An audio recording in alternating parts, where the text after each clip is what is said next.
and welcome to Hudson Institute. My name is Peter Rao. I'm a senior fellow here at the Institute, and this is our latest programming in our Crisis in Ukraine series, the Germany edition.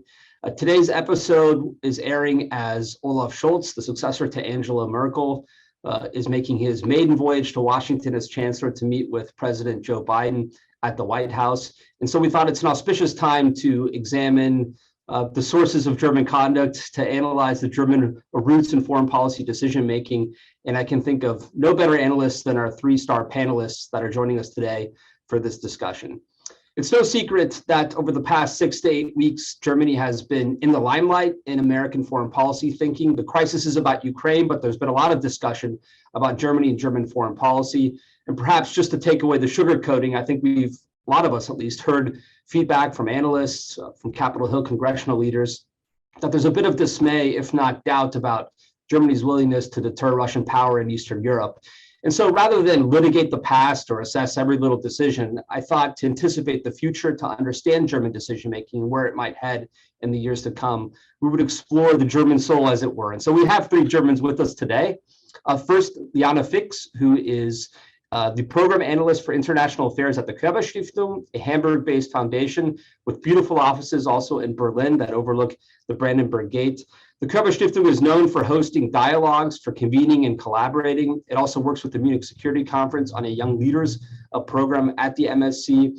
And annually, it puts out an important survey of German political opinion as part of its Berlin Pulse conference. But Liana today comes to us, from Washington, not because she's part of the advanced guard for Olaf Scholz, but because she's a resident fellow for a few months at the German Marshall Fund here. I learned recently that Liana was born in Kazakhstan, and she works a great deal in her own work on German views of Russian foreign policy. So in a way, in her own work, and she's much quoted in the American press right now, she's sort of looking east, and we'll learn a lot from her in the hour to come. Perhaps someone who's traveled a bit more west, we also have Ulrike Franke with us, who did her graduate work in France and in the United Kingdom. She's a senior policy fellow at the European Council on Foreign Relations, where she runs the Technology and European Power Initiative. Ulrike is well known to German speakers as a co-host of Sicherheitshalber, which is a German language security podcast with something of a cult following, I think we can say. And she regularly writes on all sorts of dimensions of German foreign policy. She's probably also Germany's foremost experts on all things related to drones and the German acquisition or non-acquisition of drones and use in their military. She also had 2 really interesting articles, which I would commend to you. I'm sure we'll discuss them and they'll come up in her remarks. Just a few days ago in the Washington Post, she wrote about the German worldviews on January 31st, an article about how it sees the Russia crisis. And then perhaps more of a personal introspective. A few months ago in War on the Rocks, she talked about her generation, the millennial generation's experience with foreign policy. It's thinking about hard power and the use of force in the world. Last but certainly not least is the always brilliant Uli Speck, who is a historian and journalist by training. Uli is a senior visiting fellow at GMF in Berlin.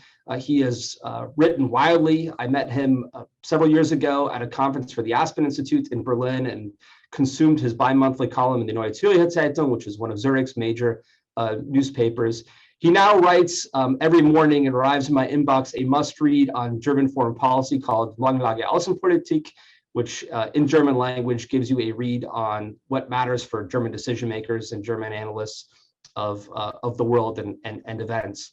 He's also edited several books. He's quoted in all sorts of publications, and I won't list his many affiliations with think tanks across Europe and the United States. I will say he also worked for RFE and RL in Prague for a stint. So there's the journalist aspect that comes in. All 3 are just a short Google search away. So if you want to learn more about their work or read their writing, you can do that. And they're all pretty active on Twitter as well. Sometimes Twitter can be like swimming through molasses, but they're all rather clever and witty and informative on Twitter. So I would encourage you to follow them there as well. With that, we thought we would just have an opening round of comments, maybe in the order I just introduced you all, and then look forward to an informal and rich discussion about Germany and the world. So with that, Liana, the floor is yours. Thank you so much, Peter. That was probably one of the kindest introductions I've received. It's a pleasure to be here and to discuss Germany and where Germany is headed in this Russia crisis, as I would say. And I will try to make in my introductory remarks the case that not everything is lost with Berlin and that it is too early to write Berlin off. And I will try to do this by looking at German public opinion. You already introduced the Berlin Pulse, which over a longer period of time, so every year, asks for Germans' opinions and attitudes towards Russia, towards other countries in the world, and therefore gives a relatively good view into the German soul, as you put it, Peter. And I would argue that if we look at these polls, we do see that the German public is certainly not abandoning the West, but there are some interesting nuances to the way Germany thinks and the German public thinks about Russia, which can help us to understand the current situation in Germany's stance better. Let me start with something very basic, but I think it's still important to repeat it, which is Germany's special historical relationship with Russia. And this is something which I was asked quite often, especially from US Americans. Well, if Germany was divided for such a long period of time, why would there still be sympathy towards Russia? Wasn't it the Soviet Union and the Warsaw Pact that was responsible for the division of Germany? This is true, but the events of 1989 and 1990, despite the difficult past, have led in the German public opinion to a feeling of gratefulness towards Gorbachev, towards unification. And that is a feeling which, despite all the years before, of Germany being divided, remains very strong. This feeling of gratefulness, also this feeling of continuous guilt towards, in particular, Russia, although these days also the fact that this obviously should apply to all people and countries of the former Soviet Union has become more prominent. So this is an important basis, but it does not explain everything about German public opinion towards Russia. And it certainly does not make Germans close their eyes towards everything that is going on and the role that Russia plays in international affairs. Let me introduce a couple of survey results from last year's Berlin Pulse survey, and you can find all the results www.theberlinpulse.org. The results were presented last year in November, and they come from September. So obviously they're not immediately related to the current situation, but it's interesting, as I said, because it's a longer term surveys. One of the questions that we always ask in the Berlin Pulse, and I do think it's one of the most interesting questions, is who is Germany's most important partner? And there, Russia obviously comes up, but Russia for many years now is not ranking very highly in this survey result. So Russia is roughly on the same level as China, with around 10%, 8, 9, 11% throughout the last years. In contrast, the most prominent and most important partners for Germany have always been France and the United States. And we've seen an interesting shift in last year when the United States jumped up to 45% and left France behind after the election of President Biden. So in this perspective, it is very clear that Germany's Western partners, France and the United States, are much more important, or perceived as much more important by the German public than Russia. And if we ask what is more important for Germany, having good relations with the United States or Russia, this is also a question that we ask every year, the result is also very clear. Last year, it was 62% argued in favor of closer relations with the United States. This is more important, and only 16% said that relations with Russia are more important for German foreign policy. I have to say, during the Trump years, this number has gone up a little bit of those who argued that Russia is more important, but not too much. It went up to around 25%. So even during the Trump years, it was clear that the US is more important. Good relations with the US are more important than good relations with Russia. And the third that I would like to introduce for our discussion, the third question, and I think this is an interesting one, was whether Russia is a threat to German, American, or let's say Western values. That's a question that we've asked this year. And here, although you see sort of the importance of the Western countries, we do see, and looking forward to hearing what Ulrike has to say about this, that there's not a big threat perception in Germany when it comes to Russia. So 49% of Germans said that Russia is only a minor threat, and 33% that Russia is no threat at all. So if you put this together, it's 82% saying Russia is only a minor or no threat at all. So there really is no immediate threat perception towards Russia, which can be explained because Germany skillfully managed to surround itself with EU and NATO members and has sort of no immediate border to Russia. But this is certainly something which looks very different from Eastern European countries and looks different from the US perspective. The Pew Research Center asked the same question in the United States, and there 54% of US Americans do see Russia as a threat. So there is a difference in threat perceptions.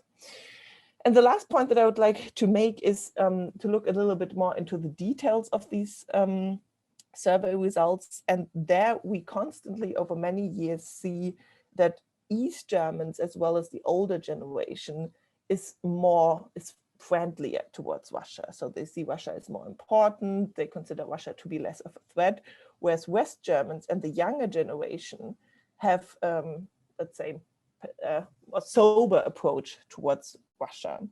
We also see this in the party political spectrum. So the fringe parties, the AfD and the left in Germany, also tend to see Russia in a more positive light. So Russia has an appeal for some groups in Germany, but the majority is clearly oriented within the West and has only a limited threat perception when it comes to Russia. So perhaps just to take this as a basis, I do think the German public is firmly rooted in the West. But what I would say is perhaps my greatest concerns, taking on sort of this longer view, is the perspective from East Germany. And that is something which concerns me because there's not a lot work that is being done on addressing the differences between the perceptions of the East and the West. And this is something which in a crisis as we have it right now can play out in a quite difficult way if the heads of the German Länder try to find a common position on Russia, for instance, or within the Social Democratic Party. This is something which I find constantly overlooked, the challenge of how to unite Germany in its views towards Russia. And I'll leave it at that as an introduction. Thanks, that's really interesting. I just perhaps as to add on two comments that you can maybe think about and address if you like in the broader discussion. One being, would a major move on Ukraine, but even if there is not a major additional military action in Ukraine, the absorption of Belarus and the militarization of Kaliningrad, fundamentally restructuring the European security architecture, snap Germans into a different threat perception of Russia? Or do you think that those polling numbers will essentially reflect what they reflect now? And then secondly, whether or not that data tells us anything about the likelihood or unlikelihood of hedging behavior. There might be a preference for the United States and less interest in Russia, but does that mean that Germany is prepared to take on more of a muscular leadership role in Eastern Europe? But we can leave that for the discussion. I do remember in the War in Iraq's article, reading away, Ulrike has this nice caveat where she's like, by the way, this applies to my West German suburban life, not a perspective of an East German. So I'm glad you mentioned that, Liana. But with that, Ulrike, looking forward to your comments. Thank you so much, Peter, and it's lovely being with you. And I always love hearing from Liana and Uli on these issues. So so this is fun. I didn't actually want to address this, but just since I'm standing here in London, I think it's really interesting to compare the kind of German and the British threat perception when it comes to Russia, because the Brits, admittedly here I'm talking about the government level rather than the population level, which I'm less sure about. But at the government level, I mean, the integrated review, the kind of national security strategy, basically, of the United Kingdom from last year, identifies Russia very clearly as the most acute threat to UK security, right? And this is interesting, given, when you look at the map and think about the geography of where the UK is and where Germany is. Now, of course, this has to do with the Salisbury poisoning and these issues, but it's quite a stark contrast, I feel, between these two countries in particular. But I wanted to kind of kick us off with a few remarks, maybe more broadly about German foreign policy and German foreign policy thinking, both at the kind of government, but to some extent also the popular level.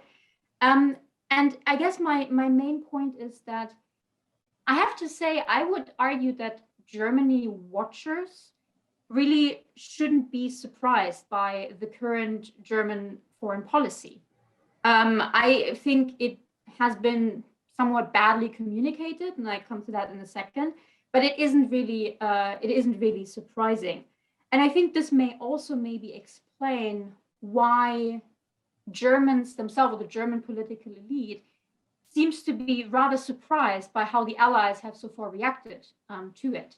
So we've had all these discussions about Germany not being a reliable ally anymore, etc. And from what I can hear in Berlin, the reaction is like, but why? You know, why is this happening? Or indeed, there is even a rejection of the facts. So not too long ago, Olaf Scholz, the chancellor, gave an interview where it was basically asked about this, and he said, oh no, that's not the case. Like, our allies know exactly what they have in us, and we're doing all these great things. And I thought that was really surprising, but it shows this kind of distance maybe between what Berlin is thinking and what the rest of the allies, and in particular Washington, is thinking.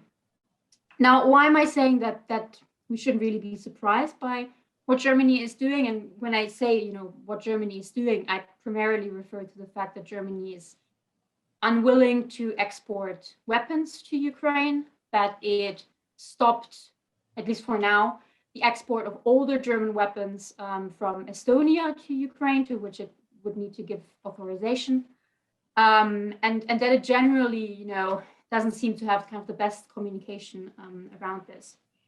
Now, I'd say most of what we've seen here is basically, you know, based on the central tenets of German foreign policy, and there are three that I would mention in particular. The first is that German foreign policy really values diplomacy and dialogue and kind of talking and communication above everything else. Basically, to any problem international, the solution is always to say, you know, we're going to sit down together, we're going to talk, we're going to have a diplomatic track. Ideally, we'll use international law, international institutions, United Nations if we can, or other kind of institutions to do that. Now, totally understandable and a kind of reasonable first step, but I almost want to say that for Germany, that's like the first and the last step. This is what you do, and this is how you solve crises. Kind of not recognizing that if you have competing interests, just talking about it may not, you know, lead to an answer. The second important tenet for German foreign policy is the importance of economic ties and economic power as the only thing that really matters these days. And I'll just use one polling result, but I thought that was really quite striking. I mean, 62% of Germans believe that in international crises, economic power is more important than military power. So not just generally, but in a crisis, they say, you know, what really matters is economic power. And I think there's a certain mindset behind it, which discounts the military, and I'll get to this in a second, but also makes the economic part even more important.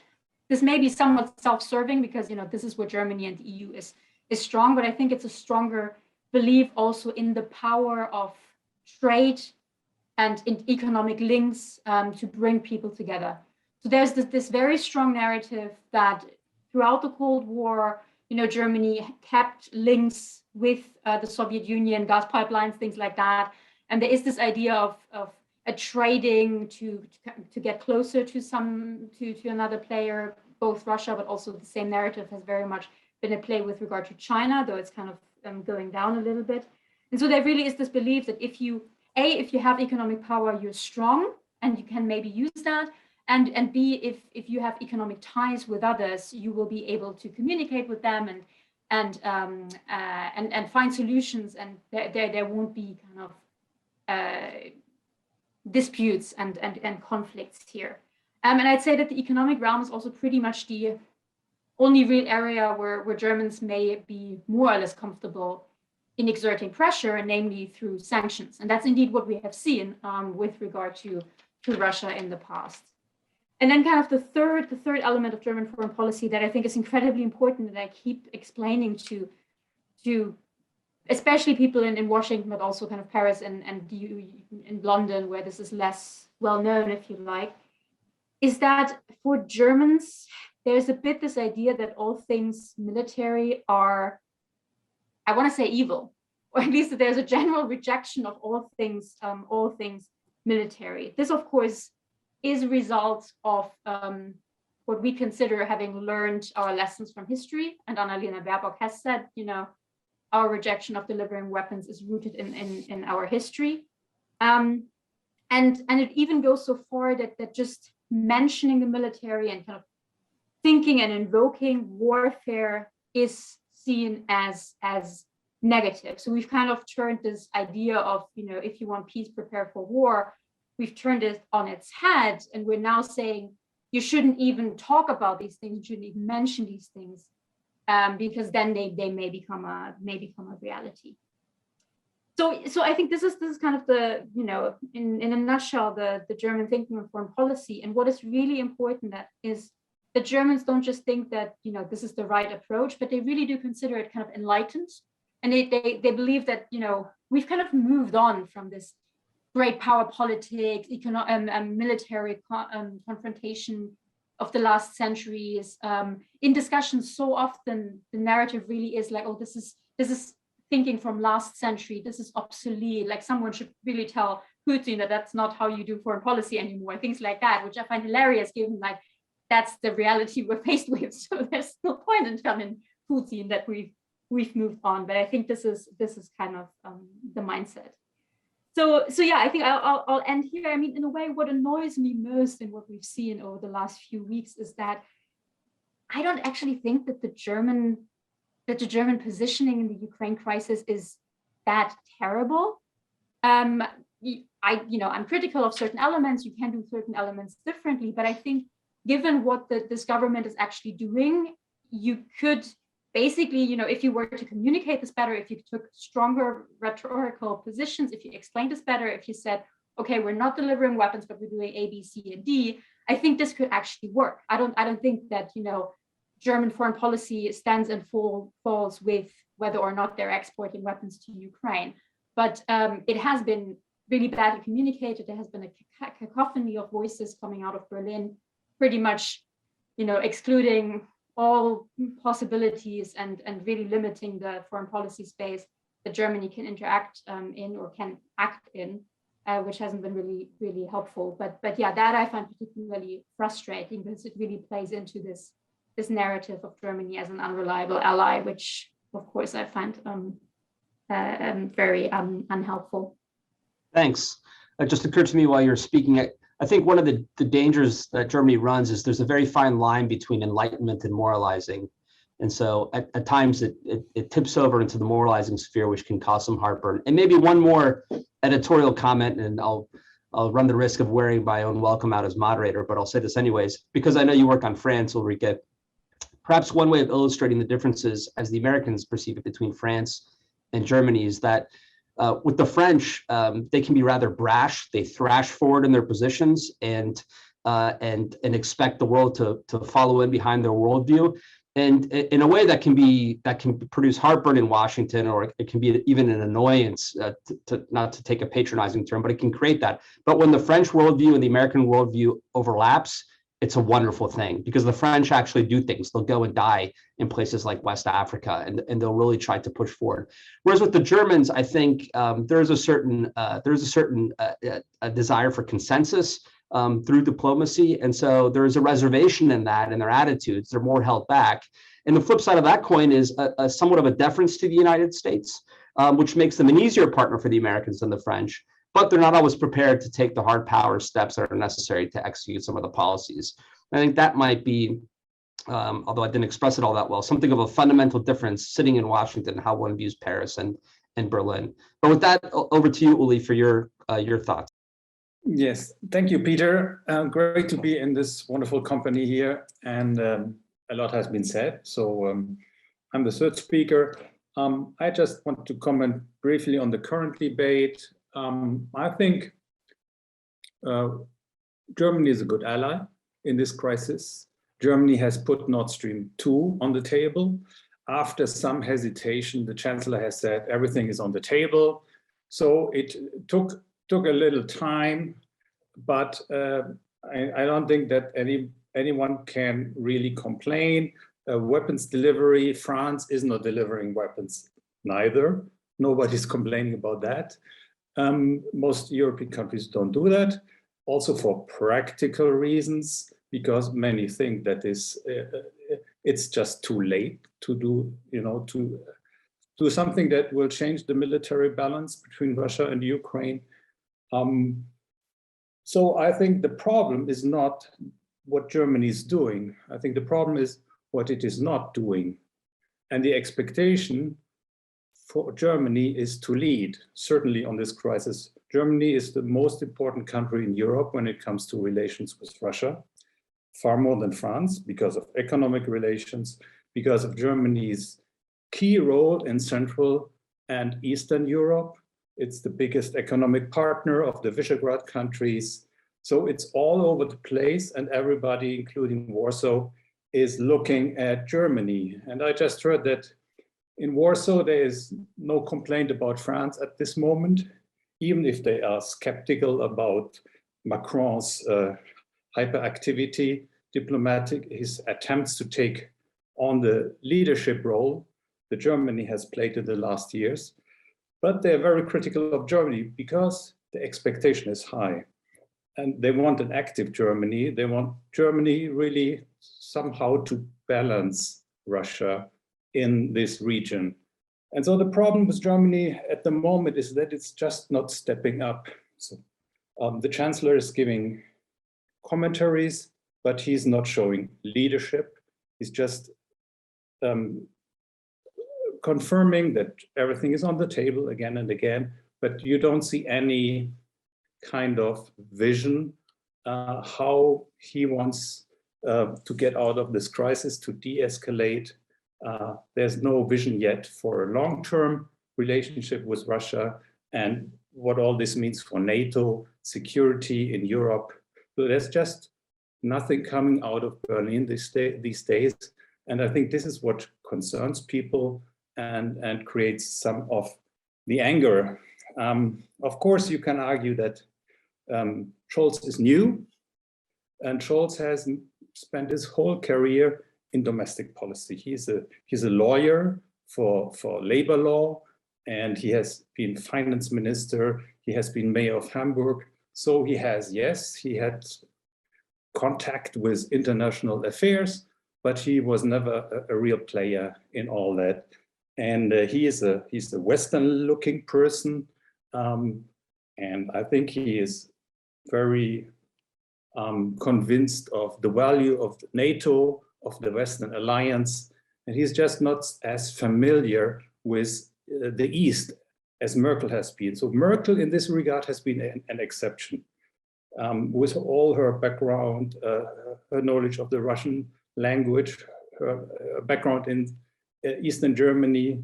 So we cannot set this as the standard, but that allowed her to play a real leadership role in Europe in 2014-15 during the first big Ukraine crisis. And she took, together with Obama at that time, she took a lead on sanction policy, on diplomacy, and we're just missing it this time.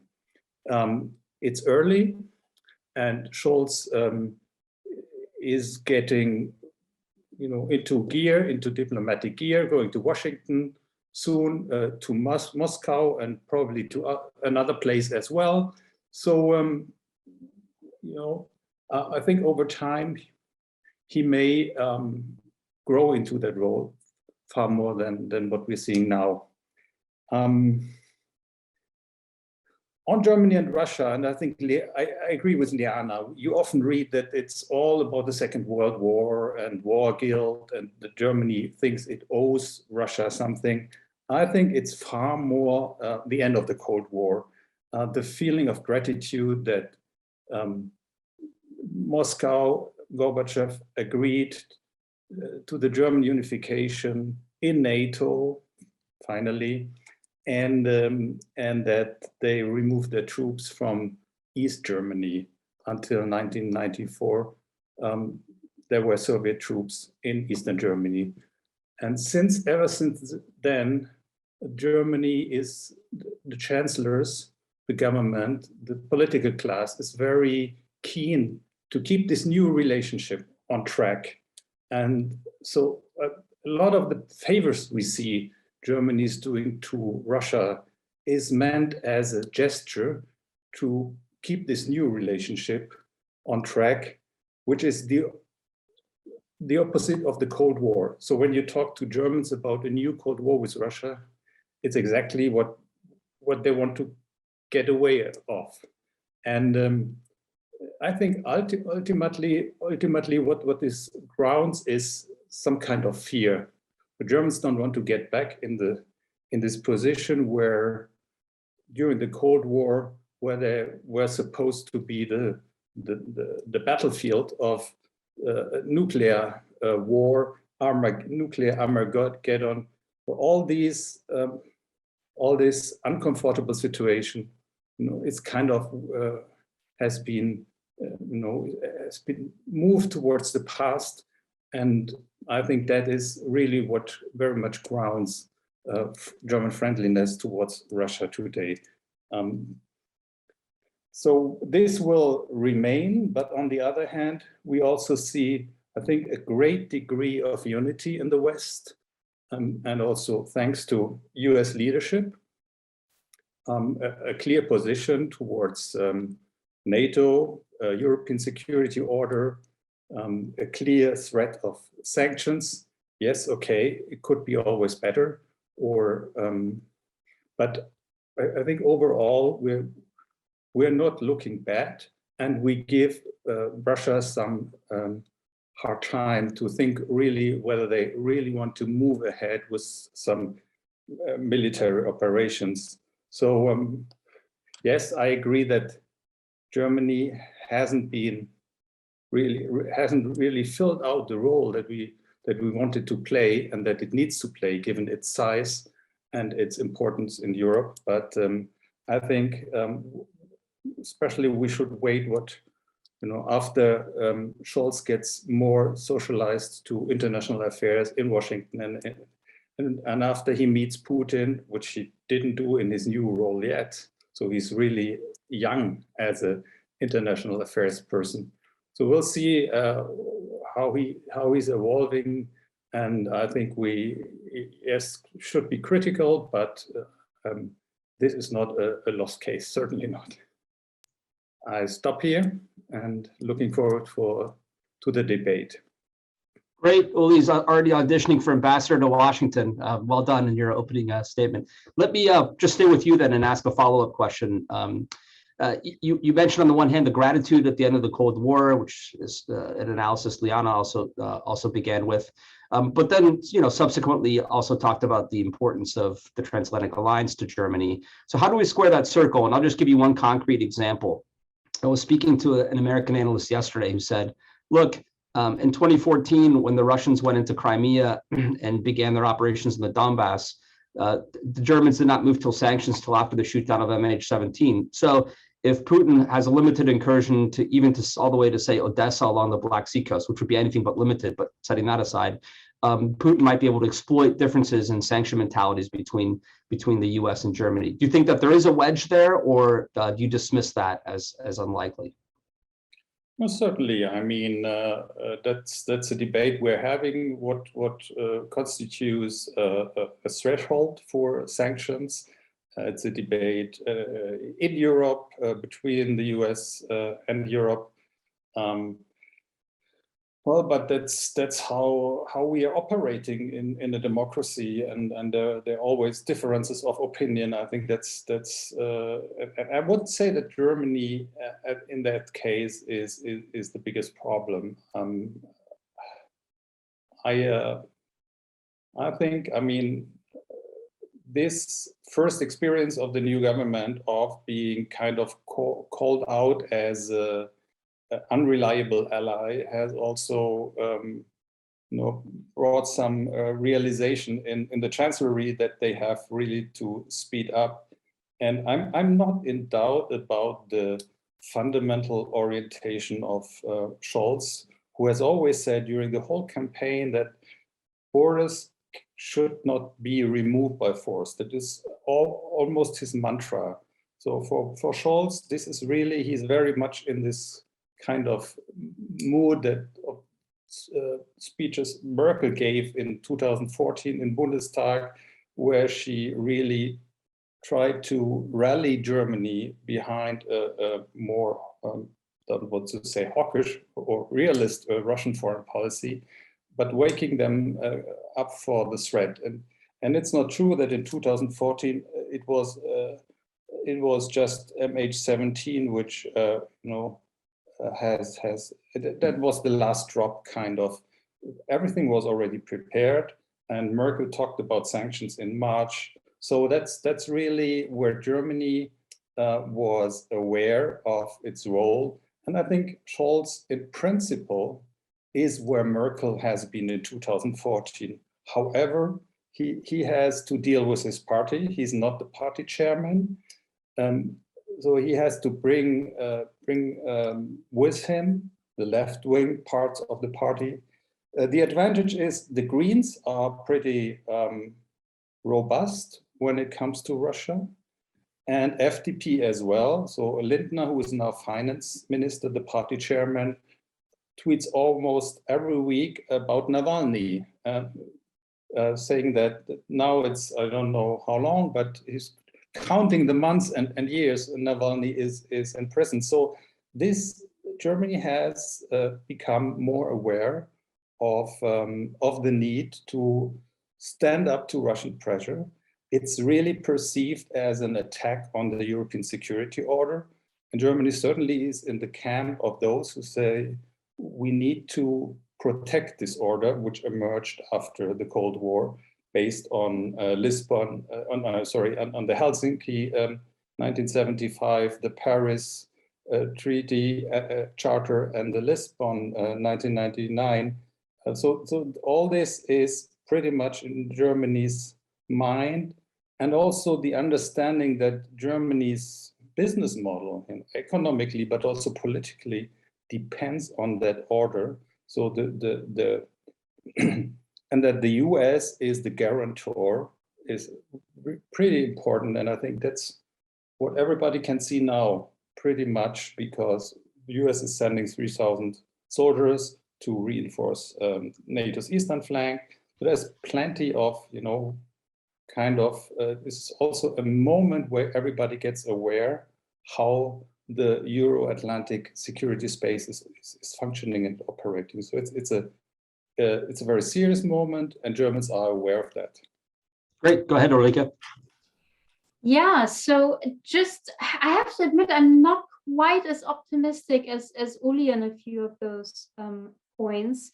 So, I mean, it always depends on, what's your starting point and where do you want to go. So I think it's basically just a nuanced point, but I'm not sure whether I agree that I see this kind of level of realization that what we're currently seeing is really an attack or a threat to the European security order, which I agree it is, and not just a threat to Ukraine. Because it does strike me, when I read these interviews with German politicians, both in government but also in the opposition, that they still seem to be playing this very much as, this is an issue about Ukraine and Russia. And I'm not sure with some of them whether they realize that this goes beyond, and what Putin apparently wants really is to change the European security architecture and kind of get the US out of Europe, more or less, get NATO pushed back, really change the system and the status quo that we want and rely on. So I'm slightly less optimistic whether this is indeed the case. And I also really do worry a bit more about Western unity than maybe Uli does, because it does strike me that if there's one thing that Putin has already achieved, like if he was to turn around tomorrow and say, you know what, I changed my mind, let's go back to last year, I think this whole situation really would have caused lasting damage or damage, and it's difficult to say for how long, but damage to the Western and NATO NATO unity, for which, by the way, we have ourselves to blame, right? I mean, you know, Putin may be the impetus, but it's up to us to kind of keep the unity. And just as an example, I mean, I was so struck. Some of the people listening to this may have seen this when the UK decided that it was exporting or delivering weapons to Ukraine. It sent them by plane, you know, from the UK to Ukraine, and the flight paths of those aircrafts were published, right? And they circumvented Germany, even though that would have been the fastest way to go there, and kind of flew more over the North Sea and Denmark. And everyone kind of jumped on this, including pretty serious publications, and basically said, Germany must have denied overflight rights to the Brits because they're transporting weapons to Ukraine, which we found out much later, I would say, wasn't the case. The Brits hadn't asked. There's still, you know, it's a bit unclear why they didn't ask, whether it has to do with flight routes, whether they were worried that they wouldn't get it, the authorization, whether they thought it would be taking too long. Anyway, they just didn't ask. But the kind of fact that everyone just assumed, like, oh yeah, that must be Germany, you know, hindering one ally from flying over its territory to deliver weapons to a partner, I would say, not a NATO ally, but a partner, that really struck with me. And so I do worry a bit about, or quite a bit, about the unity of the alliance and of the West. I also think that the US isn't doing anyone any favors by kind of insisting on, I always want to say, too much unity. I think NATO needs a common view and a common message of saying, you know, this is where our red lines are, this is how far we want to go. I don't think that NATO needs a complete alignment in terms of policies, because, you know, there are 30 member states and they have different strategic cultures, they have different links with Russia, which may make sense to kind of use. So I think it's fine to say, you know, this country is better placed to talk to Putin than this other country. So don't get me wrong, I don't think we need 100% unity. So I don't think that the US is doing everything perfectly here as well. But yeah, just to kind of put a little bit of pessimism in the discussion. Yeah, I think we had a couple of already super interesting points in the discussion. I'll try to pick up a couple of them. I think one important or interesting point is sort of the question of threat perception. You brought this up at the beginning again, Peter. So what if Russia moves into Ukraine? Would Germany's threat perception then change, right? And I think if it comes to the German public, to some extent, Ulrike is right. In the German public, Ukraine has appeared on the mental map since 2014. But there's still a very clear border in sort of threat perception when it comes to EU NATO members and non-EU NATO members. So I think what really would change the threat perception of Germans would be if there would be a destabilization of EU and NATO members, because then it would move closer. But what I do see as a difference since I arrived here in Washington a couple of weeks ago is that the same sort of intelligence analysis is shared of the situation at Ukraine's borders. So every NATO member is basically, through the United States, which has sort of the best information, is basically informed what is going on. But the interpretation of whether the leadership in Moscow will move is different. So here in the US, and the White House has just withdrawn the word imminent, it seems to be much more probable that Putin would move militarily, whereas in Europe, and especially in Germany, it still seems to be more of as perceived as a negotiation strategy, like a leverage that Moscow is using to gain political concessions. And this goes back to something Ulrike said before, sort of the idea, how can it be in anyone's benefit to use military force? The cost, so there's a really different assessment of the cost-benefit analysis that we do, and what might be the cost-benefit analysis in Moscow, and sort of an underestimation of Moscow's willingness to use military force. And I think this is a mistake that Germany and many others have done already in 2014. And I would be concerned if this is a mistake that is being done twice, because if it is just about negotiation results, why does the military buildup continue the way it does right now? And the other point I would say looking at it from Washington, the effort that is put into keeping the alliance together is remarkable. I mean, it's just, I don't know how many hours the day has for an NSC staff member, but the way they coordinate and cooperate with the European allies, despite all the, and I have to say, probably annoying calls that you get from all European capitals. Everyone wants to talk to Washington. Then there's Brussels complaining about having not enough visibility. So this is really a Hercules effort being done here in Washington of coordinating. And I think it is so important because this was the idea of Moscow. Moscow's basically abandoned the Normandy format, sort of the format between Germany, France, Ukraine, and Russia. And since President Biden offered the strategic stability talks last year in July, which was great, but that was used by Moscow now to jump on and to say, well, we just continue talking with Washington. France and Germany, they are not of any use. This is the line that we will pursue. This has changed now. The Normandy format has continued, but Washington's efforts are really sort of also directed towards not letting this narrative of US-Russia negotiating European security, this Russian narrative sort of dominate.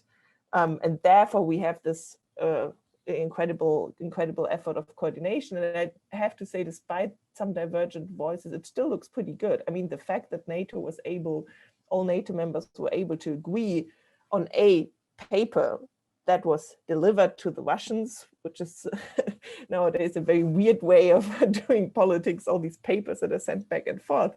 I mean, and delivered to us over El País, I believe. Oh, wow, yeah. And I think some others, like the Irish, also got a letter, and the Finns. But this, just agreeing on some principles is difficult enough, but agreeing on a written paper where you have to agree on every word that is inside and then deliver it to the Russian side is quite impressive.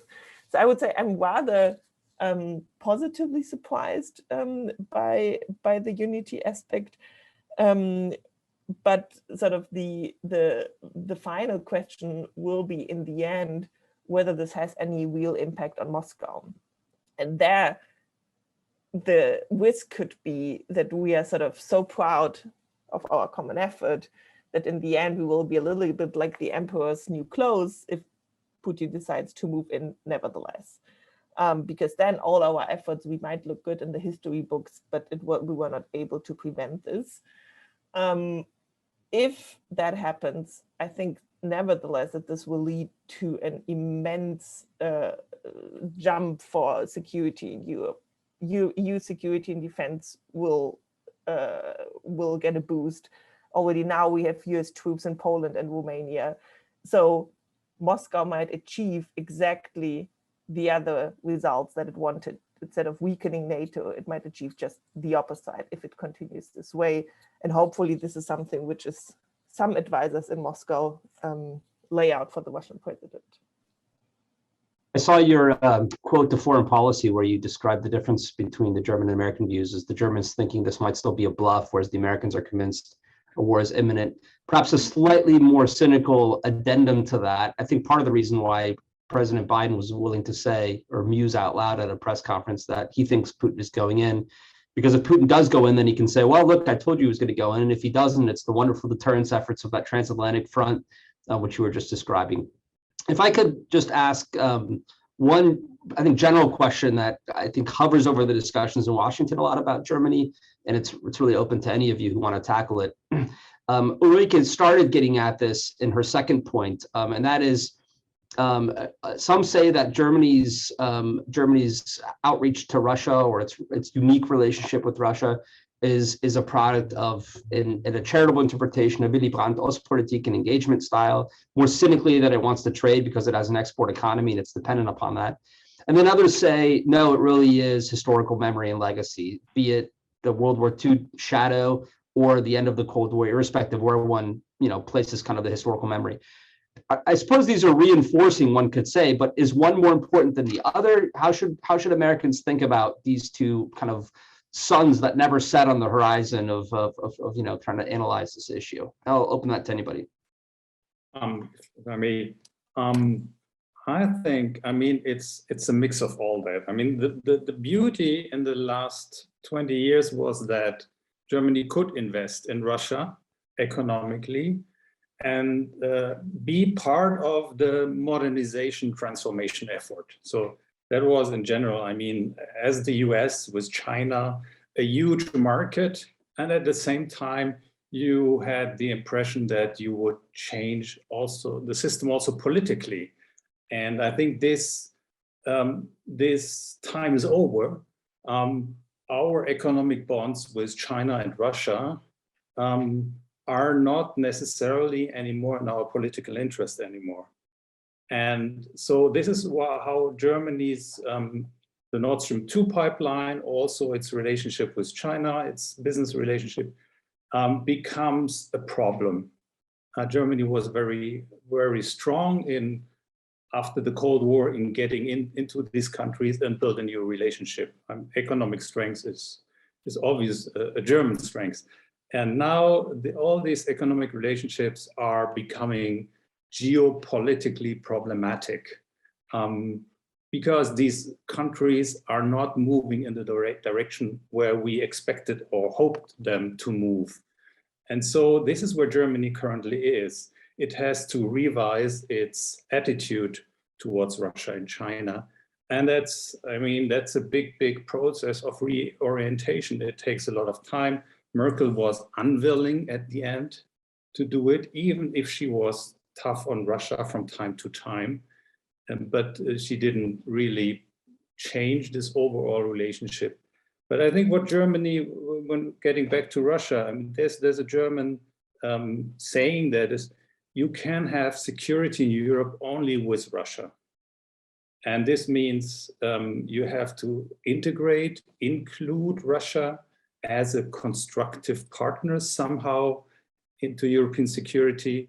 And of course, this is followed by the claim that the NATO-Russia Funding Act or other instruments to bring Russia in are not enough, and that you need to have a clean slate and start all over again. And I hear sometimes that this is something that Macron he's talking about a new European security order. And so you might also find people in Germany, I don't think very strongly pushing that, but there is certainly in some circles an openness to that. But I think that to me, the challenge for Germany is to understand that we can only have security against Russia. Look at Ukraine. Ukraine can only have security against Russia, not with Russia. I mean, that's the experience of the years since 2013. It has to build its own defenses against Russia. It has to deter Russia. We also experience that on the NATO level again. So I think this realization that we have to accept tensions with Russia, that's the big challenge for Germans, for the German mentality. Ulrike talked about this kind of pacifist or anti-militarist worldview. So we have to learn that we have to live with tensions with Russia and that we can manage tensions. For the moment, when there are tensions, we look at Washington and we look at NATO. But I think we need to play a bigger role in managing those tensions without getting overly afraid or without panicking. It's difficult, it's tough because we're not a nuclear power. And you have on the other side Russia, which certainly is, and which reminds every week everybody of its military superiority. So that's a tough thing to do, but it can be done in cooperation with Washington. But here, Germany needs to step up. And you had, frankly, in the last years, you had some signs that Germany was stepping up. And I hope after some hiccup, the new government will also just continue on that path. Yeah, so I would say that these kind of ideological elements or convictions are a bit more important than the economic ones, but honestly, they both play, and it's a bit hard to kind of put a percentage on this. But I guess what I find really important is the German foreign policy and kind of emphasizing these ideological elements, this isn't a smokescreen, this isn't cynical, this isn't, you know, something they just say because they want to keep economic relations on the gas pipeline. Like I wouldn't go so far, and I think this is important because you hear these people that basically say like, whatever, they are in Putin's pocket, they need the gas, etc. I don't think it goes that far, but of course it does play a role. And by the way, I think what really does play a role here is the gas, right? More than economic ties more generally. And why am I saying this? I mean, because we really do depend on Russian gas at the moment. There are different numbers floating around, but somewhere between like 30 and 50% of German gas, I think, comes from Russia at the moment. And if this stops, Germans freeze and, you know, German economic output really goes down. So that's an actual problem that people really do care about, politicians really do care about.